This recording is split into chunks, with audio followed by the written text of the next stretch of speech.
1942, quelque part au Québec, à 500 km de l'océan, une petite ville de compagnie, des rues courbes, des jardins, un hôpital modèle. Et dans les parcs, entre les balançoires et les plates-bandes, des canons anti-aériens. À Ottawa, l'état-major dresse la liste des cibles possibles en Amérique. Halifax, ses convois. Québec, sa citadelle. Et ce coin de pays qu'on appelle encore le royaume du Saguenay. Le scénario qui les empêche de dormir, un avion chargé d'explosifs, piloté par un homme qui ne compte pas revenir, lancé sur une usine dont presque personne, au pays, ne connaît le nom. Pourquoi? Pourquoi défendre une petite ville ouvrière avec plus de soins que des capitales? La réponse tient en un mot, en un métal. Un métal si précieux qu'on pointera des canons vers le ciel pour le protéger, et des mitrailleuses vers ses propres ouvriers pour le garder en fusion. Grève ou sabotage. Le Progrès du Saguenay, 31 juillet 1941.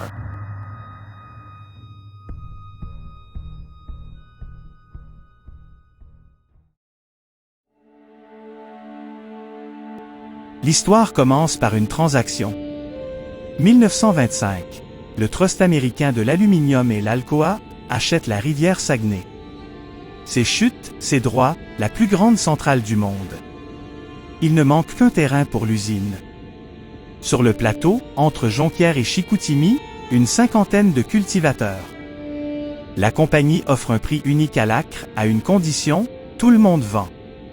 Puis elle se retire et laisse les voisins se convaincre entre eux. Ça n'a pas traîné. Le nom, maintenant. Le président de l'Alcoa s'appelle Arthur Vining Davis. Les deux premières lettres de chaque mot, AR6. Da. Arvida. L'homme n'y mettra à peu près jamais les pieds, mais la ville porte son nom, la rue principale aussi, le carré central encore. À défaut d'une statue, il s'est offert le cadastre. Et on construit. Pas un campement, une ville modèle, dessinée d'avance, rue courbe, jardin, école, hôpital. 270 maisons en 135 jours. 2 par jour. Les rues n'ont pas encore de trottoir que les cuves démarrent. 27 juillet 1926, un an après la première pelletée. La presse industrielle lui trouve un surnom, la ville magique. Les plans promettent 30 000 âmes. En 1927, la ville en compte 1000. Mais l'usine, elle, tient parole, 1650 hommes, et assez de métal pour hisser le Canada au 2e rang mondial de l'aluminium dès la première année complète. Un plateau de cultivateurs fournit la planète. Reste un détail, que la planète continue d'en vouloir.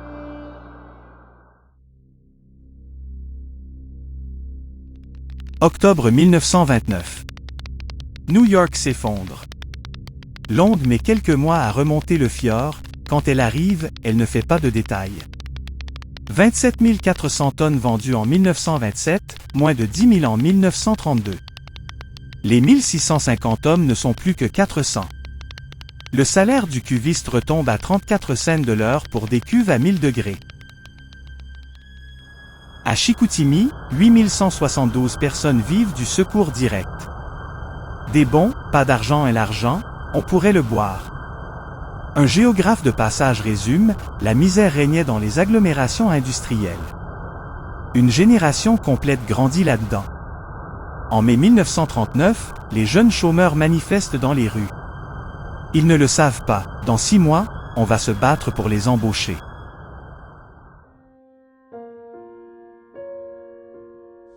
La contrée du lac Saint-Jean. Les terres fertiles, le climat sain, l'avenir assuré pour le colon vaillant. Le plan, puisque la ville affame, retournons à la terre.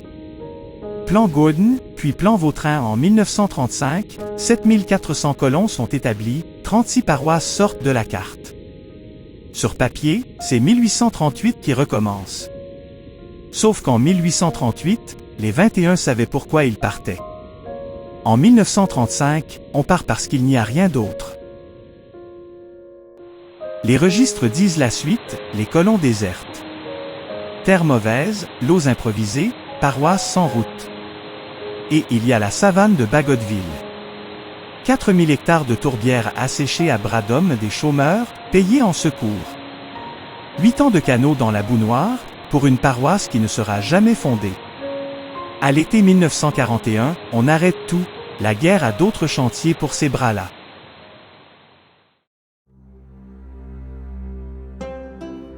Pendant que les colons pataugent, en haut, les géants se dévorent. 1932, Price Brothers, la compagnie qui possédait ce pays avant qu'il ait des routes, ne paie plus ses obligations.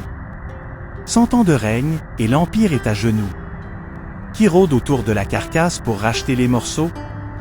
Le voisin d'en face. L'aluminium. Sur sa colline, l'obélisque du père du Saguenay regarde passer la faillite de ses héritiers. En 1937, la famille perd le contrôle. L'entreprise survivra et réorganisée, dirigée d'ailleurs. La même année, à 15 km, d'autres hommes signent un autre papier. Presque personne ne le remarque. C'est pourtant le plus important des deux.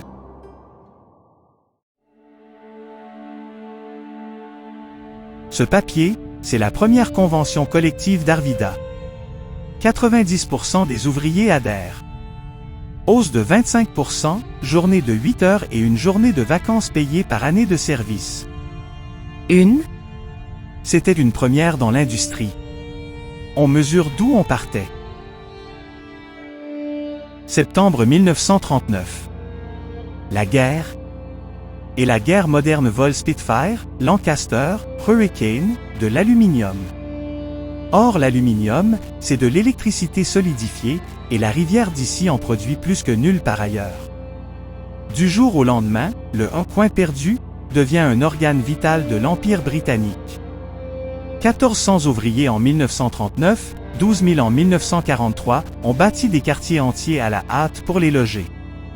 La production quintuple. Au sommet, près d'un lingot allié sur 3 sortira de cette vallée. Mais montez dans les salles de cuve. 2000 cuves, du métal en fusion à plus de 1000 degrés. L'été, il peut faire 200 degrés Fahrenheit. Des hommes s'y évanouissent, par dizaines, dira l'un d'eux. Leur salaire, 51 cents de l'heure. 13 de plus qu'en 1926. Et encore, en juillet 1941, sur 1089 cuvistes, 110 seulement les touchent vraiment.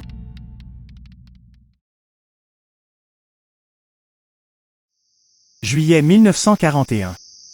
Canicule. 81 degrés le 21.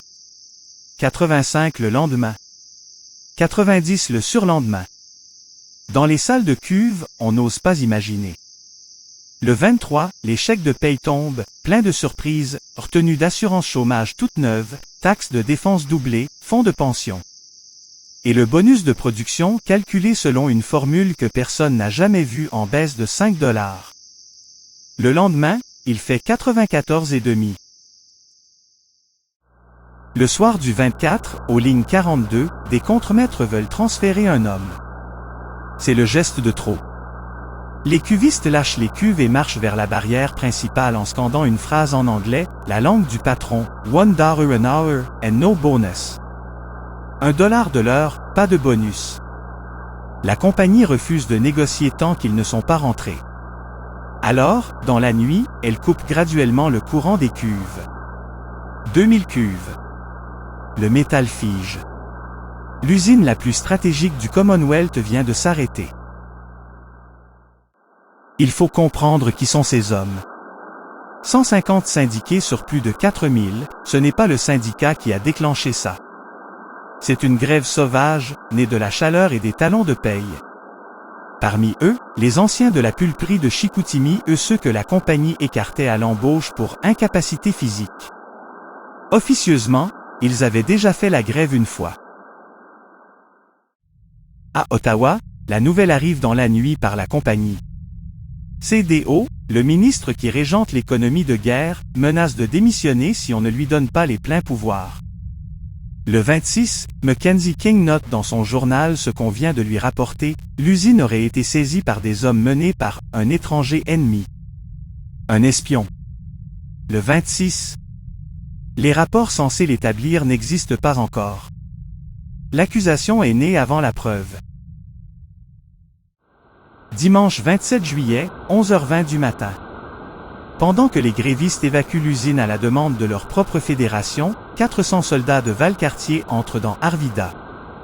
Mitrailleuses, chars, barbelés. Entre l'hôpital modèle et les maisons du staff. Le lendemain, vote, 2452 voix pour continuer la grève, 51 contre. L'après-midi même, le maire d'Arvida, soldat en arrière-plan, lit l'acte d'émeute au picteur. Le choix est simple. Retourner aux cuves l'emploi de guerre protège de l'enrôlement. Ou refuser, et perdre cette protection. Le 29 juillet, 16h, tous sont de retour au poste quitté 5 jours plus tôt. Le soir même, le cabinet fédéral adopte après coup le décret qui autorisait l'armée. Si la grève était illégale, l'armée l'était aussi?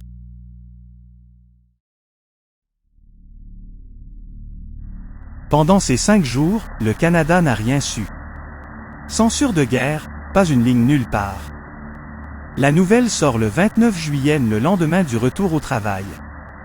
Et le ministre a choisi ces mots. Ce n'était pas un conflit ouvrier, dit-il. C'était une tentative ennemie de sabotage. Nul dommage à l'outillage et surtout ni sabotage, ni idée de sabotage ou autres idées subversives quelconques, mais simple différent ouvrier. 32 millions de livres d'aluminium perdus, voilà pour le prix. 0 saboteur, voilà pour l'accusation. Les ouvriers obtiennent leurs 51 cents pour tous et une indemnité de vie chère. Mais la région n'oublie pas les chars. En avril 1942, Ottawa demande au pays la permission d'imposer la conscription. Chicoutimi répond non à 91%, le Lac-Saint-Jean à 95%. Au séminaire, des étudiants décrochent l'Union Jacques et le déchirent. Les historiens le disent, cette colère-là vient, en partie, d'Arvida.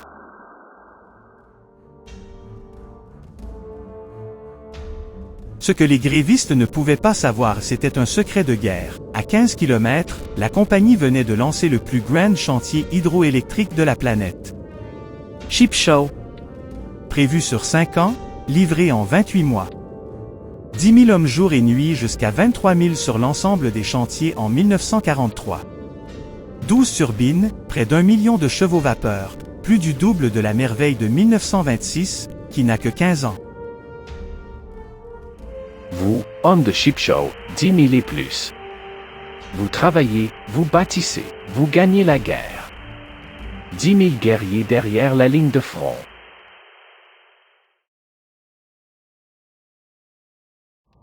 Nuit du 11 janvier 1942, 6 mois après la grève.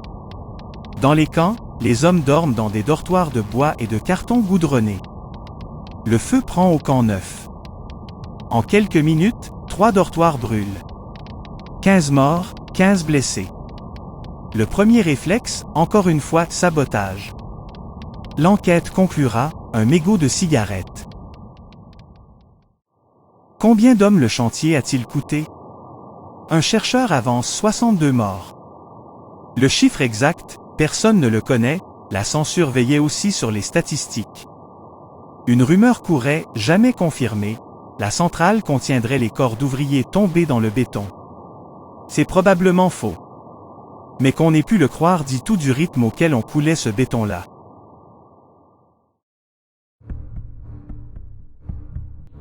Les canons dans les parcs, maintenant.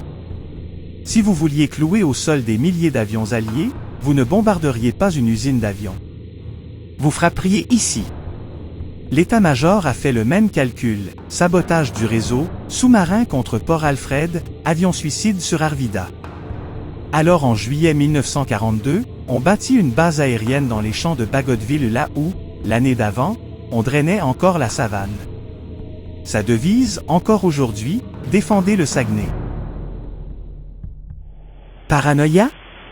Pas tout à fait. En 1942, les sous-marins allemands entrent réellement dans le Saint-Laurent. 26 navires coulés. En octobre, le traversier Caribou est torpillé, 136 morts, des civils. La guerre est dans le fleuve, à l'embouchure du fjord. Le décor n'a pas changé. Le monde, oui.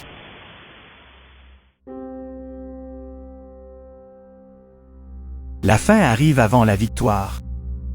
Dès 1943, le métal s'empile, 60 000 tonnes stockées à Arvida. En 1944, on éteint 10 salles de cuve. En 1945, 20 de plus, il en reste 5. Les effectifs, de 9 400 à 3 000. Les hommes qu'on s'arrachait reprennent le chemin du bureau de placement. Et la compagnie? Pendant la guerre, son actif a plus que triplé. Ses profits aussi. Quand la commission d'arbitrage avait voulu voir ses états financiers, elle avait refusé. Secret de guerre, usine de guerre. Alors, qu'est-ce qui a changé en 20 ans? Le pays ne s'appartient toujours pas, la ville porte encore le nom d'un président américain. Mais regardez. 1937, une première convention collective. 1941, 5 jours qui ont tenu tête à la compagnie et à l'armée, et un juge qui écrit noir sur blanc que ces hommes n'étaient pas des traîtres. La région a appris à se battre. En 1948, le syndicat d'Arvida sera enfin reconnu. En 1957, ces mêmes hommes arrêteront l'usine pendant 4 mois. Eux non plus n'avaient pas fini.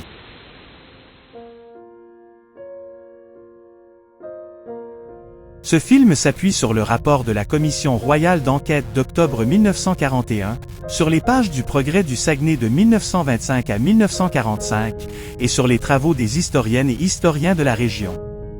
Certaines scènes sont des reconstitutions, les chiffres contestés sont attribués à leurs sources à l'écran. Les documents sont dans la description.